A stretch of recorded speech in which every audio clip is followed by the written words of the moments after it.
Mark Zuckerberg is not just a tech titan, he's a half-decent runner too. The Facebook founder recently ran a sub 20-minute 5K at the age of 38, and we think there is a lot every runner can learn from the Zuck.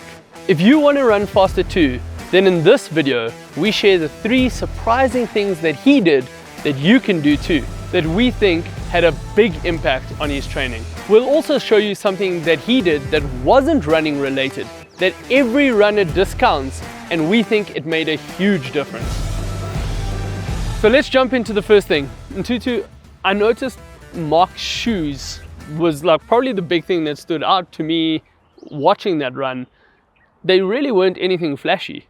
So it's quite interesting because obviously these days everyone wants to get the carbon fiber shoes, and they do make a big difference. We've seen this, it can be minutes upon minutes for runners, especially slow runners benefit a lot from them. But Mark Zuckerberg did his 5K, it was a sub 25K in a pair of Nike Pegasus 32. These are shoes that came out in 2015, so before the super shoe revolution.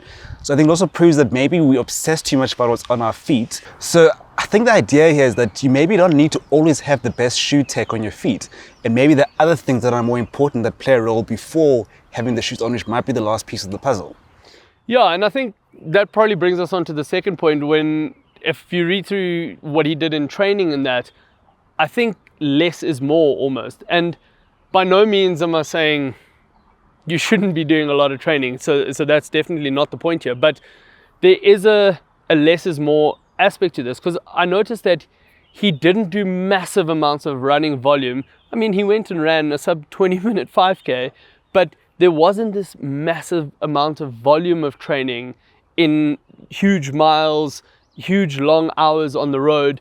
It was more a case of getting done what he needed to get done. I mean, there was a lot of other things going on as well.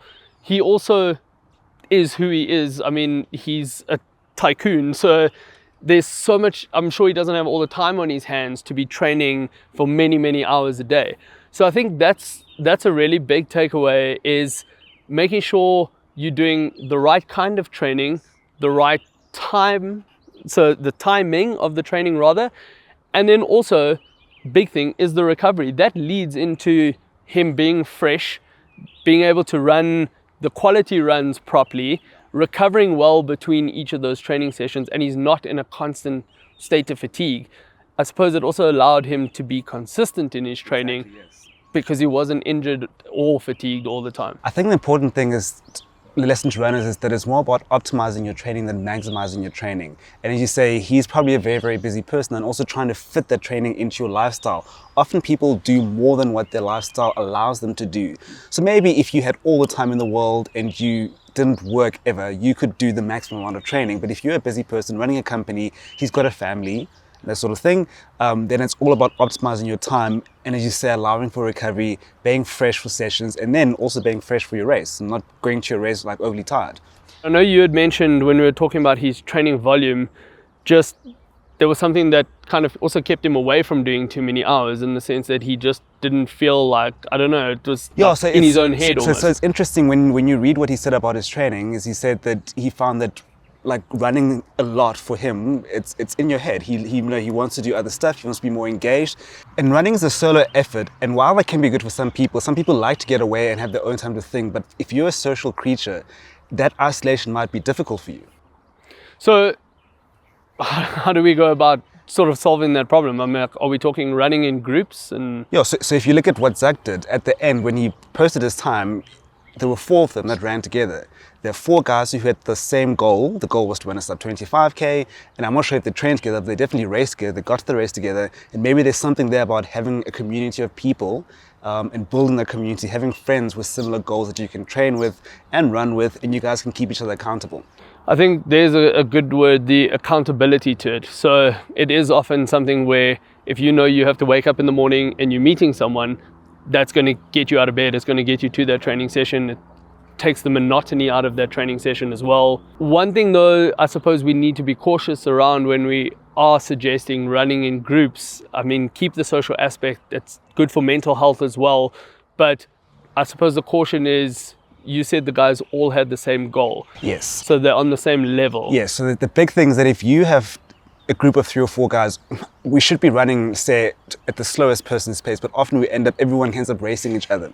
So you want to avoid groups where there's a huge disparity in ability, because you will tend to run together, and if you're not careful, you might find yourself running a lot faster than you intend to, running more volume than you're used to because you're running in a group. So you have to make sure that your crew that you set up has the same goal as you, if that's what you're pushing for, and it's the same ability, and that you all sort of run the same amount. And also, you don't have to run all your sessions together, but the key sessions you do, make sure that you all can, if you're going to run together, that you're running at the same level. We also saw something else that's very interesting that Zuckerberg did that's not running late, and it's something that we advocate for. And can you shed some light on that, Devlin? Yeah, I think definitely there is the strength training aspect. So we talked about the running getting in Mark's head.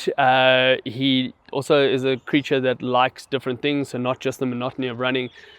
The strength training was a massive aspect, and he had it at a slightly different angle. So it wasn't strength training in the true sense of being in the gym doing weights. He did mixed martial arts, did Brazilian jiu-jitsu, I think it was. So those have a strength component to them. It's also cross training.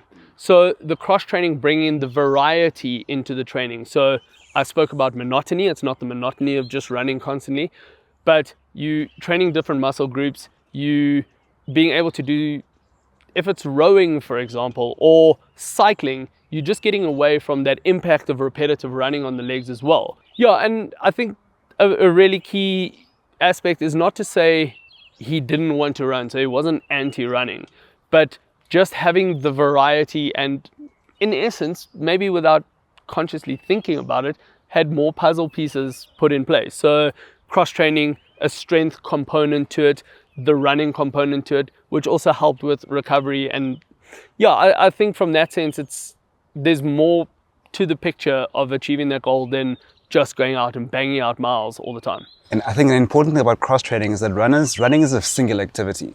And most of us runners are actually not good athletes in the sense that we are very one-dimensional.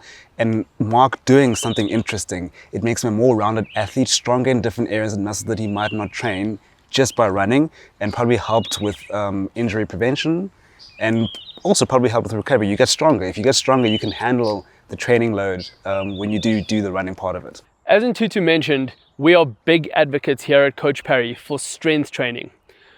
We've put together a free training program for you that you can do at home with minimal equipment.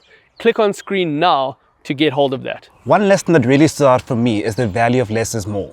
But the big thing then is, if less is more, how much is enough? And that is something that we dive deep into in this video. In it, we share exactly how much is enough and what to do if you want to get a little bit more out of your running performance.